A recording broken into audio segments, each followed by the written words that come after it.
Halo guys, kembali di channel Yende Storyland Kuplek. Di video kali ini, admin akan mendongeng sebuah film scary atau horor berjudul In the Tall Grass yang dirilis pada tahun 2019.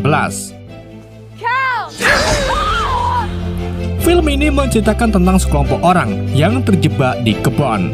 Gimana kisah selanjutnya? Mari kita simak alur ceritanya.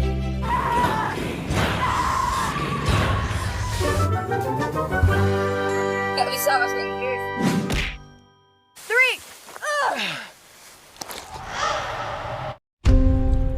3. Film dimulai dengan kakak beradik bernama Becky dan Cal. Mereka berdua menuju ke San Diego karena orang tua mereka tidak setuju tentang kehamilan Becky yang di luar nalar, sehingga Becky memutuskan pergi ke tempat pacarnya.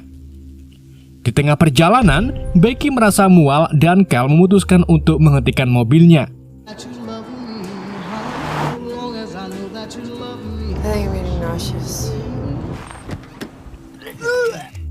Tiba-tiba, dari arah padang rumput terdengar suara bocil meminta tolong. Help me, please. Becky juga sempat mendengar suara wanita memanggil si bocil dengan nama Tobin. Sedangkan Cal yang mendengar suara tersebut bergegas masuk ke dalam padang rumput diikuti oleh Becky. Sebelum Becky masuk, terlihat sebuah buku tergeletak di pinggir jalan. Sementara itu, Cal mulai mencari ke arah sumber suara. Sedangkan Becky mencoba menelepon panggilan darurat, namun tiba-tiba panggilan terputus. Singkat cerita, Becky dan Cal terpisah. Kemudian Cal mencoba mencari Becky dengan menyuruh Becky terus dongeng sehingga Cal bisa mengetahui posisi Becky. Akan tetapi saat Cal mengira suara Becky semakin dekat, tiba-tiba suara Becky malah menjauh. Dad, where are you? I'm right here. Becky! Becky, keep talking. Don't move, let us come to you. Once was a guy named McSweeney. Sedangkan Becky juga mendengar suara Cal yang kian menjauh. Mereka berdua mulai panik. Sampai akhirnya Becky menyuruh Cal untuk lompat bersama di hitungan ketiga. Lompatan pertama, Becky melihat Cal yang tak jauh darinya. Namun saat lompatan kedua, Becky tidak melihat Cal. Begitu juga dengan Cal yang melihat Becky menghilang. Cal pun mulai panik dan segera mencari Becky, namun yang ia temukan hanya mayat seekor dog. 3. Becky! Becky!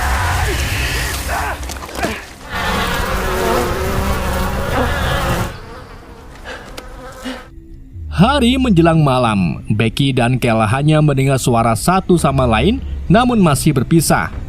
Tiba-tiba seorang pria bernama Ross yang merupakan ayah Tobin muncul. Ross mengatakan bahwa ia sedang mencari anak dan istrinya yang masuk ke dalam ladang. Kemudian Ross mengajak Becky untuk ikut bersamanya mencari Cal dan Tobin. See, wife's Natalie, boy's Tobin. If you could get out, why are you still in? Just follow me, but stay close. Whatever you do. Di tempat lain, Cal bertemu Tobin. Cal mengira Tobin sengaja menjebak ia dan Becky untuk masuk ke dalam ladang. Namun ternyata, Tobin beserta ibunya mendengar suara pria yang minta tolong di dalam ladang, yang membuat Tobin dan ibunya tersesat setelah masuk ke dalam ladang tersebut. Hah? Tobin juga menjelaskan bahwa Cal bisa menemukan Becky dengan mudah setelah Becky tewas, karena ladang tersebut tidak menggerakkan benda mati. You must know where she is. The field doesn't move dead things around, and I'm not sure. We heard someone yelling. Tobin lalu mendapat wangsit dari sebuah batu yang berada di tengah ladang. Kemudian Tobin mengajak Cal untuk melihat batu tersebut. Setelah beberapa saat, mereka tiba di tengah ladang dan terdapat sebuah batu raksasa. Kemudian Tobin mulai menyentuh batu tersebut dan menjelaskan bahwa ia mengetahui semua kejadian setelah menyentuh batu.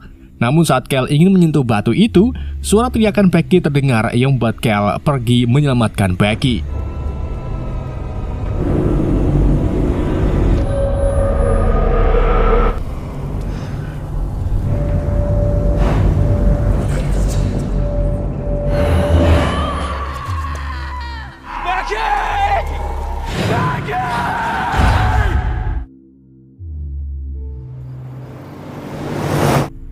Suatu ketika, seorang pria bernama Travis yang merupakan pacar Becky pergi mencari Kel dan Becky yang dinyatakan hilang. Singkat cerita, Travis melihat mobil Kel yang terparkir di gereja. Kemudian Travis masuk ke dalam gereja namun tidak menemukan siapapun. Ia juga sempat melihat sebuah ruangan yang terkunci dari dalam. Saat keluar dari gereja, Travis menemukan sebuah buku yang rupa-rupanya milik Becky. Travis mengira Becky hilang di ladang dan pergi untuk mencari Becky. Setelah masuk ke ladang, Travis tidak menemukan Becky dan berakhir tersesat hingga malam. Ketika Travis sedang ilang-ilang, ia dikejutkan dengan kemunculan Tobin yang mendadak. Di sini Tobin juga sudah mengenal Travis dan mengetahui bahwa Travis sedang mencari Becky. Mengetahui hal itu, Travis segera menanyakan keberadaan Becky, sedang Tobin segera membawa Travis ke sebuah tempat di mana Becky sudah tewas. Tobin kembali mengatakan bahwa ladang tersebut tidak bisa menggerakkan benda mati, sehingga Tobin dengan mudah menemukan Becky. It makes them easier to find. Oh my God, Becky. Tobin! Tobin! Keesokan paginya, Travis mengambil kalung dari mayat Becky yang ia berikan saat Becky masih hidup. Kemudian Travis mulai mencari jalan keluar dan tiba-tiba ia mendengar suara Tobin. Travis segera memanggil nama Tobin. Tobin, is that you? Di lain sisi, Tobin bersama ibunya Natalie mulai kebingungan mendengar suara pria memanggil nama Tobin di tengah ladang. Pada akhirnya, Tobin dan Natalie masuk ke ladang ditemani oleh anjingnya. Sedang Ross yang melihat keluarganya masuk ke dalam ladang segera menyusulnya. Sedangkan Travis mulai menyadari ada yang aneh di ladang tersebut dan memerintahkan Tobin untuk tidak masuk ke dalam ladang. Namun, Tobin dan keluarganya masuk ke dalam ladang. Sudah masuk ke dalam ladang. Ya benar kuple. Singkat cerita, karena panik keluarga Tobin pun berpisah. Suatu malam setelah kehilangan keluarganya, Ross tiba di tengah ladang dan melihat sebuah batu raksasa. Ross mendapat sebuah bisikan goib untuk menyentuh batu tersebut.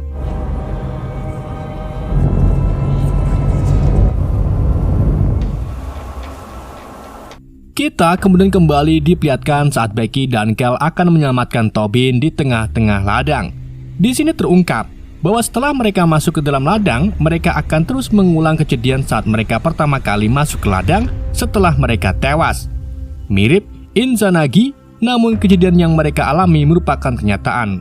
Wah, wibu. Setelah mereka masuk ke dalam ladang, Travis mendengar suara Becky dan Kel yang sedang mendongeng. How did you get here before us? Yeah, but we already tried that. Tak lama, suara Tobin yang meminta tolong terdengar. Tobin melihat anjingnya yang telah tewas, sedang Travis yang sudah mengetahui keanehan ladang menyuruh Tobin untuk diam di tempat dan menyuruh Becky dan Kel untuk mengikuti arah suara Tobin.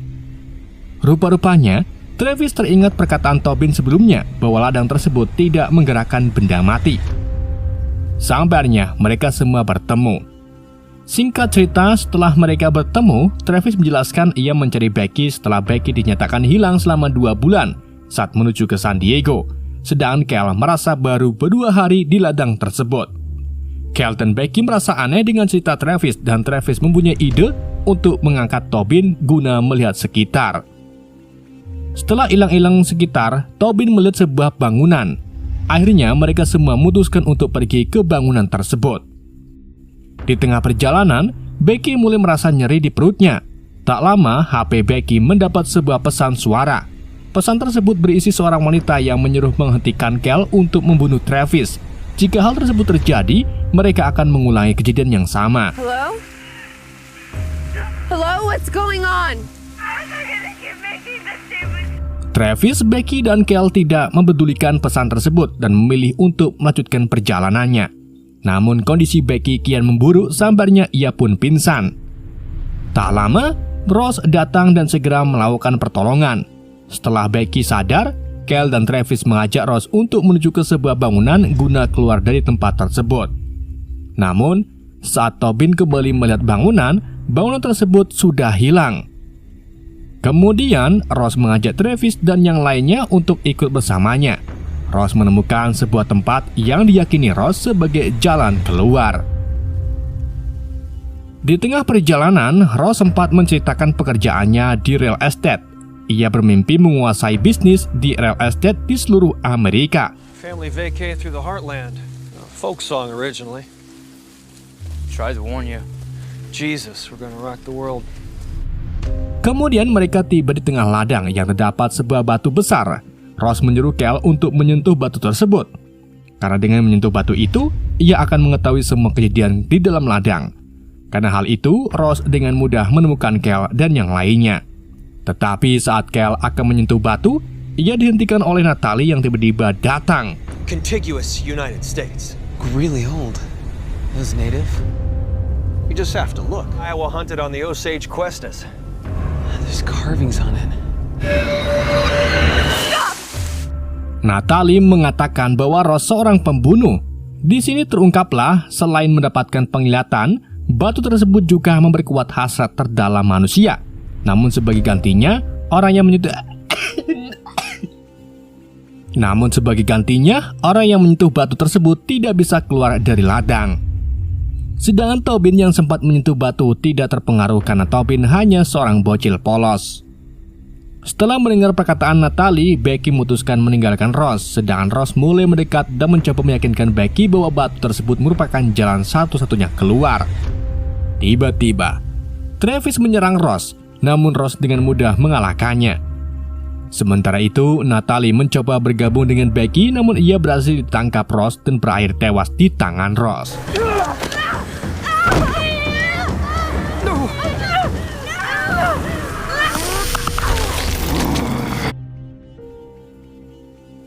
Rupa-rupanya, hasrat terdalam Ross adalah menjadi penguasa. Ia ingin membunuh semuanya dan mereka yang tewas akan terus mengulang kejadian yang membuat Ross terlihat seperti penguasa. Setelah kematian Natalie, Becky, Kel, Travis, dan Tobin pergi menjauh dari tempat kejadian. Setelah beberapa saat, mereka tiba di sebuah bangunan yang dilihat Tobin sebelumnya.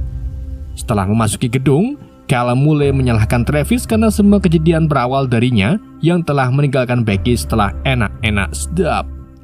Tetapi, Travis menyangkal bahwa ia melakukannya dengan terpaksa. Kel sangat tidak menyukai Travis yang hanya anak punk dan lulusan SD.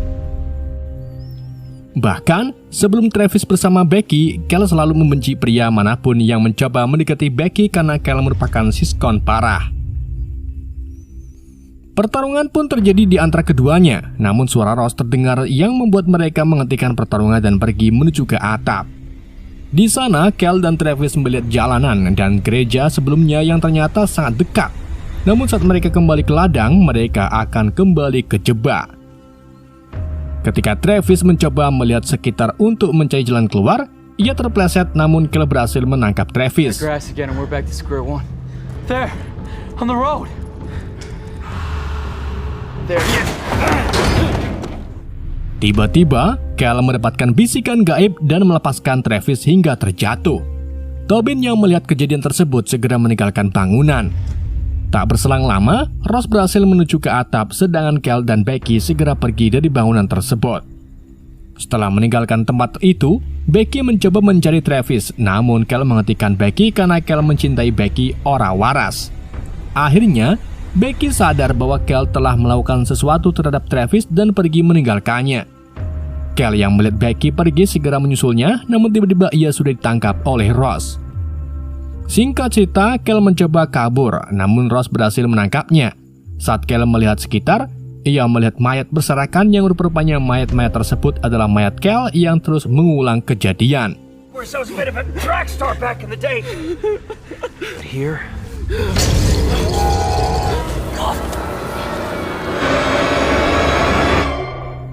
Setelah berhasil membunuh Kel, Ross berhasil menemukan Becky dan membawanya ke tempat di mana batu besar berada untuk dijadikan persembahan.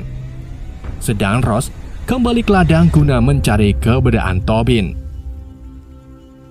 Di lain sisi, Becky sempat merekam suaranya dan dikirimkan ke dirinya sendiri. Rupa-rupanya pesan yang diterima Becky sebelumnya merupakan peringatan dari dirinya sendiri. Hello, who is this? For Travis. Hello, what's going on?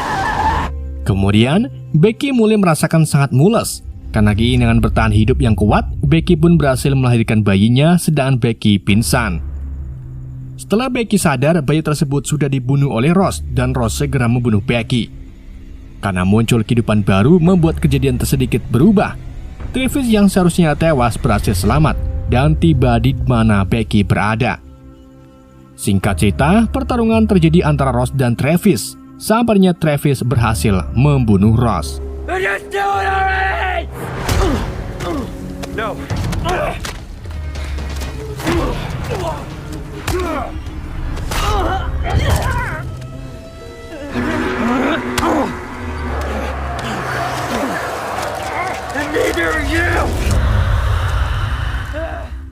Namun, mereka tetap terjebak di ladang dan berakhir tewas.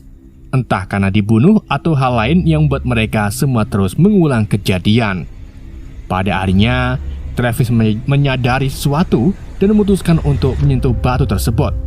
Tobin mencoba menghentikan Travis karena Travis akan terjebak selamanya dan akan berubah menjadi ayahnya. Namun, Travis tetap menyentuh batu itu. Setelah Travis menyentuh batu, ia mengetahui selak-beluk ladang dan hasad terpendamnya muncul. Sedang Tobin mengira bahwa Travis akan berubah seperti ayahnya. Namun Travis malah membawa Toby ke suatu tempat. Rupa-rupanya keinginan Travis terdalam adalah menyelamatkan Becky. Kemudian Travis menyerahkan kalung yang diambil dari Becky sebelumnya.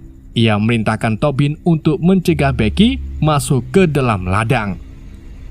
Setelah menyampaikan pesannya, Travis kembali ke ladang sedangkan Tobin sudah berada di sebuah ruangan yang berada di gereja. Setelah keluar gereja, Tobin melihat Becky dan Kelly yang akan memasuki ladang tersebut. Kemudian Tobin menghentikan Becky dan menjelaskan semuanya. Awalnya Becky tidak percaya, sabarnya Tobin menyerahkan kalung yang diberikan oleh Travis. Becky yang melihat kalungnya yang sama percaya dengan Tobin dan pergi meninggalkan ladang tersebut. Sementara Travis terjebak di ladang selamanya. Film pun akhirnya tamat.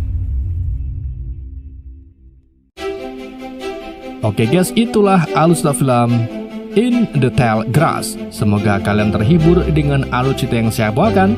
Mohon maaf jika ada kesalahan dalam penyampaiannya ataupun penyebutan nama. Sekian dari YND, sampai jumpa di video berikutnya.